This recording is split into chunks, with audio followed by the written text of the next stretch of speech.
جب جمعے کے دن نماز کے لیے اذان دی جائے تو اللہ کے ذکر کی طرف لپکو اور خرید و فروخت ترک کر دو، اگر سمجھو تو یہ تمہارے حق میں بہتر ہے۔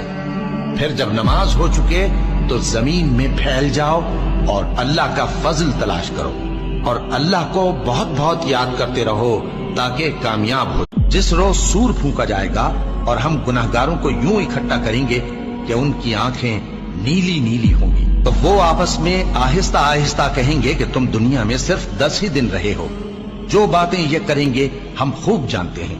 اس وقت ان میں سب سے اچھی راہ والا یعنی عاقل و ہوش مند کہے گا کہ نہیں، بلکہ صرف ایک ہی روز ٹھہرے ہو۔ اور اے نبی صلی اللہ علیہ وآلہ وسلم، لوگ تم سے پہاڑوں کے بارے میں دریافت کرتے ہیں، کہہ دو کہ میرا رب ان کو راکھ بنا کر بکھیر دے گا، پھر زمین کو ہموار میدان کر چھوڑے گا جس میں تم کوئی نشیب و فراز نہ دیکھو گے۔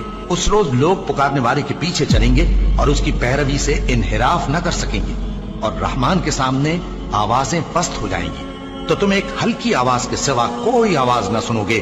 اس روز کسی کی سفارش کچھ فائدہ نہ دے گی مگر اس شخص کی جسے رحمان اجازت دے اور اس کی بات کو پسند فرمائے۔ جو کچھ ان کے آگے ہے اور جو کچھ ان کے پیچھے ہے وہ اس کو جانتا۔ اور ہم نے فرعون کو اپنی سب نشانیاں دکھائیں مگر وہ تکذیب اور انکار ہی کرتا رہا۔ کہنے لگا کہ موسیٰ، کیا تم ہمارے پاس اس لیے آئے ہو کہ اپنے جادو کے زور سے ہمیں ہمارے ملک سے نکال دو؟ تو ہم بھی تمہارے مقابل ایسا ہی جادو لائیں گے، تو ہمارے اور اپنے درمیان ایک وقت مقرر کر لو کہ نہ تو ہم اس کے خلاف کریں اور نہ تم، اور یہ مقابلہ ایک ہموار میدان میں ہوگا۔ موسیٰ نے کہا کہ آپ کے لیے یوم زینت کا وعدہ ہے، اور یہ کہ لوگ اس روز دن چڑھے اکٹھے ہو جائیں۔ تو فرعون لوٹ گیا اور اپنے سامان جمع کر کے پھر آیا۔ موسیٰ نے ان جادوگروں سے کہا کہ یہ تمہاری بربادی ہوگی، اللہ پر جھوٹ نہ باندھو، وہ تمہیں عذاب سے فنا کر دے گا، اور جس نے جھوٹ باندھا وہ نامراد رہا۔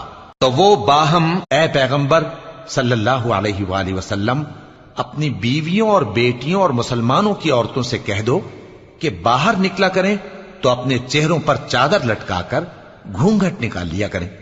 یہ چیز ان کے لیے موجب شناخت و امتیاز ہوگی تو کوئی ان کو ایذا نہ دے گا، اور اللہ بخشنے والا ہے، مہربان ہے۔ اگر منافق اور وہ لوگ جن کے دلوں میں روگ ہے اور جو مدینے کے شہر میں بری بری خبریں اڑایا کرتے ہیں اپنی حرکتوں سے باز نہ آئیں گے تو ہم تم کو ان کے پیچھے لگا دیں گے، پھر وہ تمہارے پڑوس میں نہ رہ سکیں گے مگر تھوڑے دن، وہ بھی پھٹکارے ہوئے، جہاں پائے گئے پکڑے گئے اور جان سے مار ڈالے گئے۔ جو لوگ پہلے گزر چکے ہیں ان کے بارے میں بھی اللہ کی یہی عادت رہی ہے، اور تم اللہ کی عادت میں تغیر و تبدل نہ پاؤ گے۔ لوگ تم سے قیامت کی نسبت دریافت کرتے ہیں کہ کب آئے گی، کہہ دو کہ اس کا علم اللہ ہی کو ہے، اور کیا تم لوگ یہ خیال کرتے ہو کہ بے آزمائش چھوڑ دیے جاؤ گے؟ اور ابھی تو اللہ نے تم میں سے ایسے لوگوں کو پرکھا ہی نہیں جنہوں نے جہاد کیا اور اللہ اور اس کے رسول اور مومنوں کے سوا کسی کو دلی دوست نہیں بنایا، اور اللہ تمہارے سب کاموں سے واقف ہے۔ مشرکوں کا کام نہیں کہ اللہ کی مسجدوں کو آباد کریں جبکہ وہ اپنے آپ پر کفر کی گواہی دے رہی ہوں۔ ان لوگوں کے سب اعمال بیکار ہیں اور وہ ہمیشہ دوزخ میں رہیں گے۔ اللہ کی مسجدوں کو تو وہ لوگ آباد کرتے ہیں جو اللہ پر اور روز قیامت پر ایمان لاتے اور نماز پڑھتے اور زکوٰۃ دیتے ہیں، اور اللہ کے سوا کسی سے نہیں ڈرتے۔